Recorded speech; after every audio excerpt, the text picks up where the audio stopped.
कंडियारो शहर जे निजी तालीमी इदारे शहबाज स्कूलिंग सिस्टम में सकाफ़त ऐं रिज़ल्ट डे जे हवाले सां हिकु प्रोग्राम थी गुज़रियो, जंहिंमें स्कूली शागिर्दनि, प्रिंसिपल, वालिदैन, फ़क़ीर मेहराब अली मल्हा, मोहम्मद इब्राहिम अब्बासी, सज्जाद चांडियो, नूर अहमद गोपांग, अरसलान आफ्ताब मल्हा, समीर मल्हा, ग़ुलाम नबी मंगरियूं ऐं ॿियनि शिरकत कई।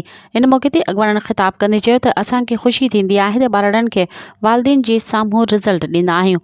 असां स्कूल मां पिणु बेहद मुतमिन आहियूं, छो त उस्ताद ॿारनि खे तवजा सां पढ़ाए रहिया आहिनि। तालीम सां गॾोगॾु अहिड़ा प्रोग्राम पिणु थियणु घुरिजनि जीअं ॿारनि में अञा बि वधीक उत्साह पैदा थिए। इन मौक़े ते शागिर्दनि पारां मुख़्तलिफ़ टेबलोज़ पिणु पेश करण सां गॾोगॾु मज़ाहिया टेबलोज़ पेश करे वेठड़नि खां ख़ूब दाद हासिल कयो। आख़िर में आयल महिमाननि खे सिंध जी सकाफ़त टोपियूं पिणु पारायूं वेयूं।